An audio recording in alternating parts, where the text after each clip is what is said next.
আসসালামু আলাইকুম ভিউয়ার্স, জানিয়ে দিব সর্বশেষ সংবাদগুলো।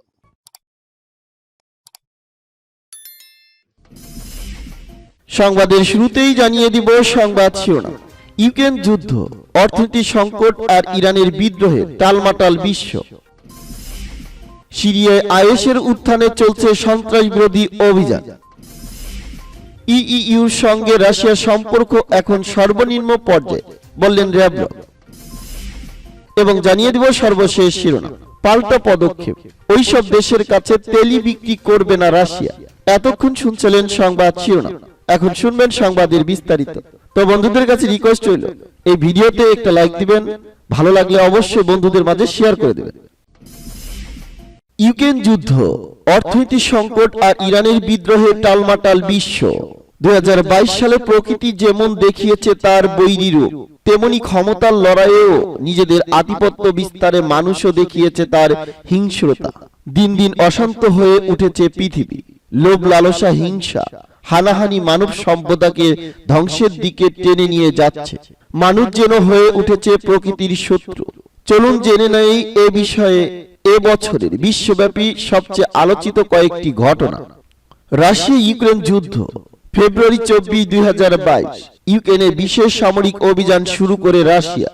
সীমান্ত পেরিয়ে বাঁধভাঙ্গা জলের মতো ঢুকে পড়ে রুশ ফৌজ।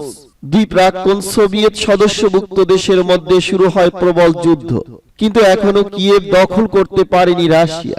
লড়াইয়ে কয়েক হাজার সেনা ও বিপুল সংখ্যক অস্ত্র খুইয়েছে মস্কো। ডনবাস অঞ্চলে চলছে জোর লড়াই। এই যুদ্ধ সংক্ষিপ্ত হবে এ ধারণা ভুল প্রমাণ করে বছরের শেষ পর্যন্ত চলে এই যুদ্ধ। বছরের শেষ দিকে রুশ প্রেসিডেন্ট ভ্লাদিমির পুতিন যুদ্ধ দীর্ঘায়িত হওয়ার হুমকি দেন। বিশ্ব অর্থনীতি করোনার সংকট কাটিয়ে উঠতে না উঠতেই এ যুদ্ধ শুরু হয়। ফলে অনুন্নত ও উন্নয়নশীল দেশগুলোতে খাদ্যমূল্য বেড়ে যায়, কারণ ইউক্রেন বিশ্ব অন্যতম গম রপ্তানিকারক দেশ। যুদ্ধ শুরুর প্রথম দিকে খাদ্য রপ্তানি একদম বন্ধ হয়ে পড়েছিল। পরে তুরস্কের মধ্যস্থতায় রাশিয়া খাদ্যবাহী জাহাজ চলাচলের অনুমতি দেয়। গুলিবিদ্ধ ইমরান খান।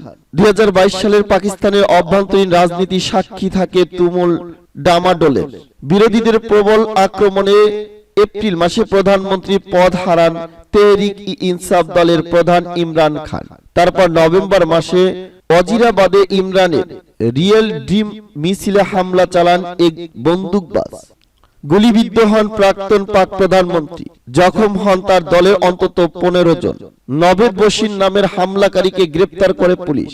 হামলায় নেপথ্যে পাক সেনার হাত রয়েছে বলেও ইঙ্গিতে বলেন ইমরান খান। এক ইরানের 3 প্রধানমন্ত্রীকে পেলেন ব্রিটেন। লকডাউনের বিধিনিষেধ উপেক্ষা করে মদের পার্টি কেলেঙ্কারি, উচ্চ মুদ্রাস্ফীতি সহ বিভিন্ন ইস্যুতে প্রচন্ড চাপের মুখে গত জুলাই পদত্যাগ করতে বাধ্য হন ব্রিটিশ প্রধানমন্ত্রী বরিস জনসন। ক্ষমতার পর পদত্যাগে বাধ্য হওয়া প্রধানমন্ত্রী বরিস জনসনের স্থলাভিষিক্ত হন লিজ ট্রাস।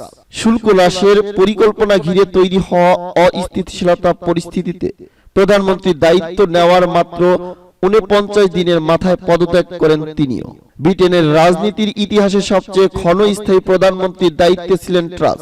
গত 25 অক্টোবর কনজারভেটিভ পার্টির নেতা ঋষি সোনাককে যুক্তরাজ্যে 57তম প্রধানমন্ত্রী হিসাবে নিযুক্ত করেন রাজা দ্বিতীয় চার্লস। আর এর মধ্যে দিয়ে গত 200 বছরের ইতিহাসে ব্রিটেনের সর্বকনিষ্ঠ প্রধানমন্ত্রী হন ভারতীয় বংশোদ্ভূত এই রাজনীতিক। সিরিয়ায় আইএসের উত্থানে চলছে সন্ত্রাস বিরোধী অভিযান। সিরিয়ায় হঠাৎ করে মাথাচাড়া দিয়ে উঠেছে জঙ্গি গোষ্ঠী আইএস। সোমবার দেশটির রাক্কায় ভয়াবহ হামলার পর আবারও জঙ্গি গোষ্ঠীর উত্থানের সংখ্যা দেখা দিয়েছে। এরই মধ্যে রাক্কা জুড়ে নিরাপত্তা জোরদারের পাশাপাশি শুরু হয়েছে সন্ত্রাস বিরোধী অভিযান।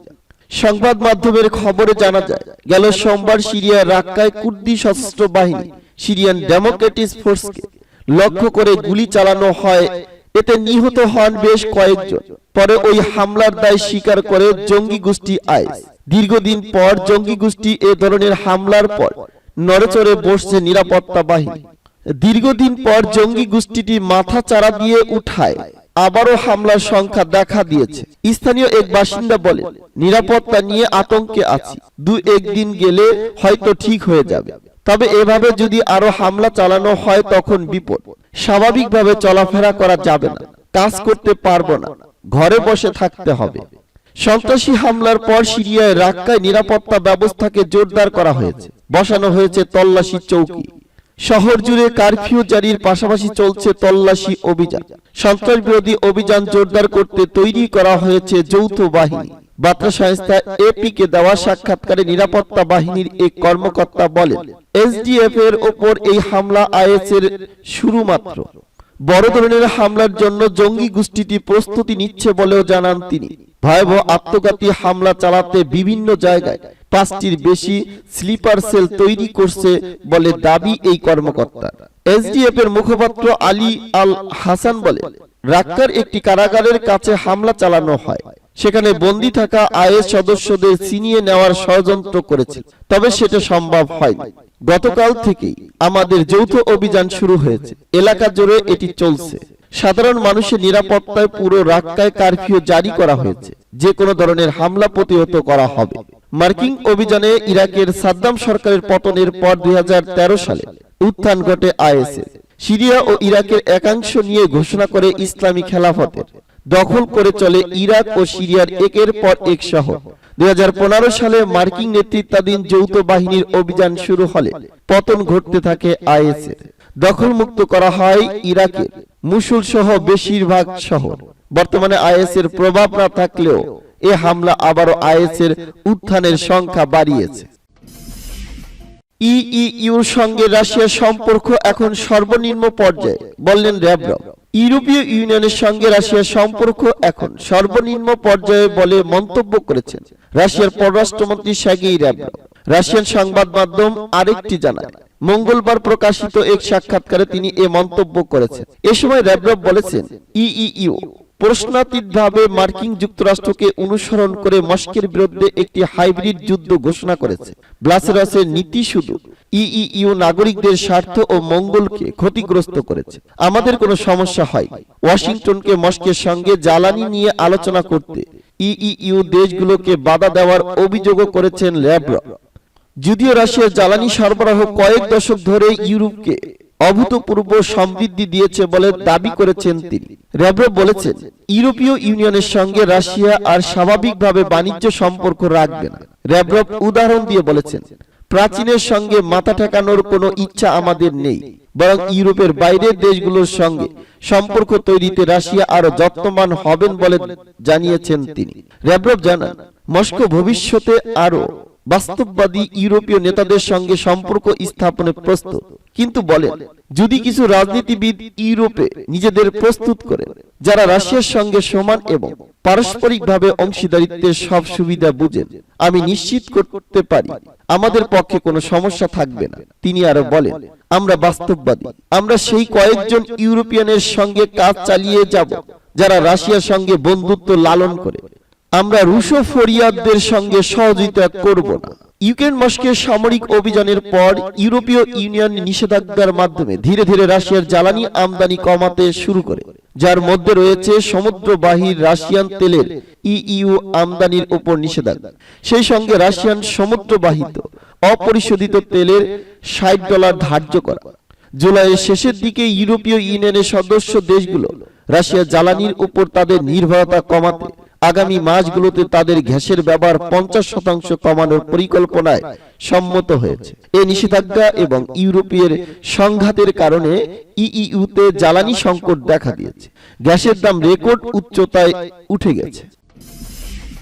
পাল্টা পদক্ষেপ, ওইসব দেশের কাছে তেল বিক্রি করবে না রাশিয়া। ইউক্রেনে হামলার জেরে রাশিয়ার অর্থনীতির হ্রাস টেনে ধরতে দেশটির তেল বিক্রির দাম বেঁধে দিয়েছিল পশ্চিমারা।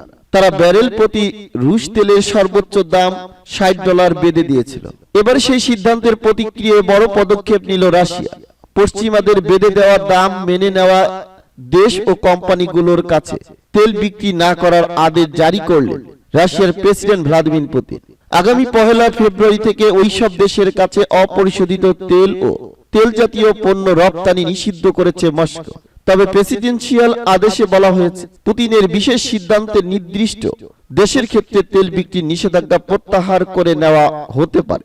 রাশিয়ার সমুদ্রপথে রপ্তানি হওয়া তেলের ব্যারেল প্রতি সর্বোচ্চ দাম $60 বেঁধে দেওয়ার বিষয়ে বিশ্বের সবচেয়ে শিল্পোন্নত 7 দেশের জোট G7, ইউরোপীয় ইউনিয়ন ও অস্ট্রেলিয়া চলতি মাসে একমত হয়। এই সিদ্ধান্ত 5 ডিসেম্বর পর্যন্ত কার্যকর হয়েছে। রাশিয়া যাতে তৃতীয় কোনো দেশের কাছে উচ্চ মূল্যে তেল বিক্রির মাধ্যমে নিষেধাজ্ঞার প্রভাব পাশ কাটাতে না পারে, সেজন্য এই সিদ্ধান্ত নেয় পশ্চিমারা। সেই সঙ্গে বিশ্ববাজারে রাশিয়ার তেলের সরবরাহ নিশ্চিত করার পাশাপাশি মুনাফা যাতে সীমিত রাখা যায়। তবে মস্কো বলছে, তেলের সর্বোচ্চ দাম বেঁধে দেওয়ার এই সিদ্ধান্ত ইউক্রেনের চলমান সামরিক অভিযানে কোনো প্রভাব ফেলবে না। তবে রাশিয়ার প্রেসিডেন্সিয়াল আদেশের প্রভাব পড়তে শুরু করছে বলে মনে করেন তেল গ্যাস বিষয়ক বিশ্লেষক ভিয়েচেস্লাভ মিচেঙ্গা। তিনি বলেন, বাজারে ইতিমধ্যে অপরিশোধিত তেলের দাম বেড়ে গেছে। আমি মনে করি এটি প্রেসিডেন্সিয়াল আদেশের সরাসরি প্রভাব। যেহেতু সৌদি আরবের পর বিশ্বের দ্বিতীয় সর্বোচ্চ দেশ রপ্তানিকারক দেশ রাশিয়া, সুতরাং দেশটির তেল বিক্রিতে বড় ধরনের বিঘ্ন সৃষ্টি হলে বৈশ্বিক জ্বালানি সরবরাহে সুদূরপ্রয়াসী প্রভাব পড়বে।